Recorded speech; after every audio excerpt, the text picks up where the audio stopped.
Петя ВКонтакте социалдык тармагында убакыт өткөрүүнү жакшы көрөт. Ал күлкүлүү сүрөттөрдү таап, компьютердик оюндар жөнүндө маек курууга мүмкүнчүлүк берген жүздөгөн сонун пабликтерге жазылган.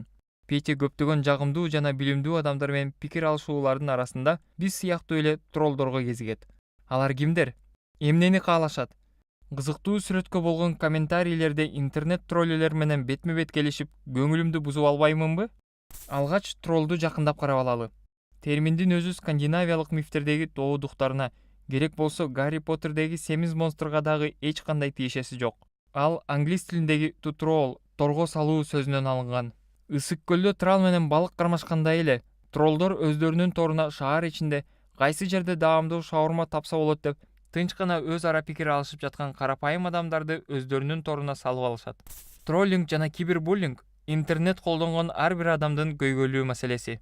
Бардыгы онлайнда болуп жаткандыгына карабастан, троллинг менен кибербуллингдин кесепеттери толугу менен реалдуу, эң аз дегенде психологиялык травманы алышы мүмкүн.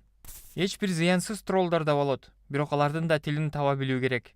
Эске сактоочу маанилүү нерсе, тролль сизди эмоционалдуу жоопко түртүүнү каалайт. Канчалык көп курмандык түшсө, ошончолук көп канаттануу алышат. Алар муну эмне үчүн жасашат?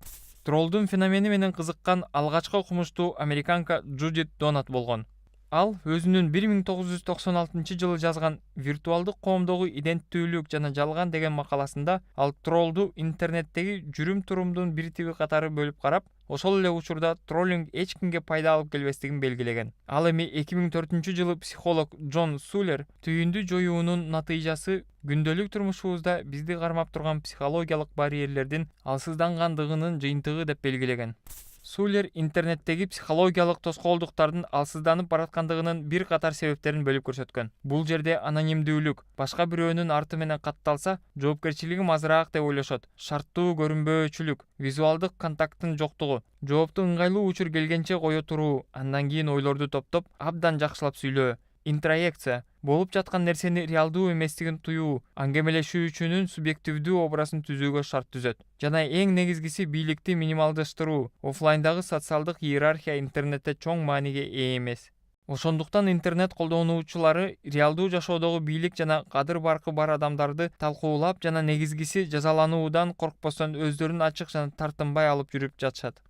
Интернетте пикир алышуу турмуштагыга караганда алда канча так берилген. Эч кандай жаза чаралары каралган эмес.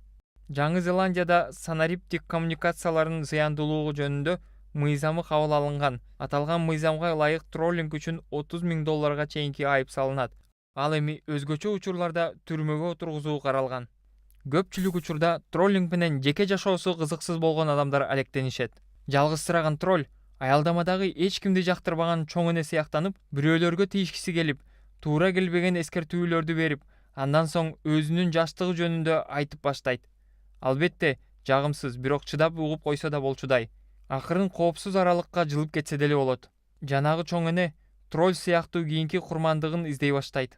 Ал эми кибербуллинг бирөөгө таасир этүүдө өтө агрессивдүү болот. Башкача айтканда, таасир этүүнүн агрессивдүү методун тандап алат да, ал көпчүлүк учурда конкреттүү адамга карата багытталат. Кибербуллинг менен алектенген адам өзүнүн курмандыгын сындырыш үчүн канча керек болсо, ошончо убакыт аңдып жүрөт.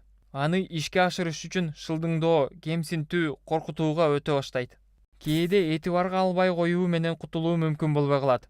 Интернеттеги коркутуу чыныгы жашоодогу коркутуудан айырмаланбайт. Жардам сурап милицияга кайрылсаңыздар болот. Түйүн ичиндеги агрессия биз күн сайын көчөдө, транспортто, жумушта кездешкен агрессиянын уландысы. Ал жапайы жаратылышта ата-бабабызга жашап кетүүгө жардам берген. Бүгүнкү күнү да көптөгөн айванаттарга жардам берип жаткандай. Австралопитектин ургаачысы өзүнө өнөктөш катары эң күчтүү жана эң каардуу жигитти тандап алган. Алардан агрессивдүү балдар жаралып, эми мына миллиондогон жылдардан кийин мына ушундай каардуу жигиттердин бири сени кара күбө менен шыбап турат. Ал эми анын себеби болгон сага Игры престоловдогу Daenerys Targaryen жагат. Ал эми ага жок.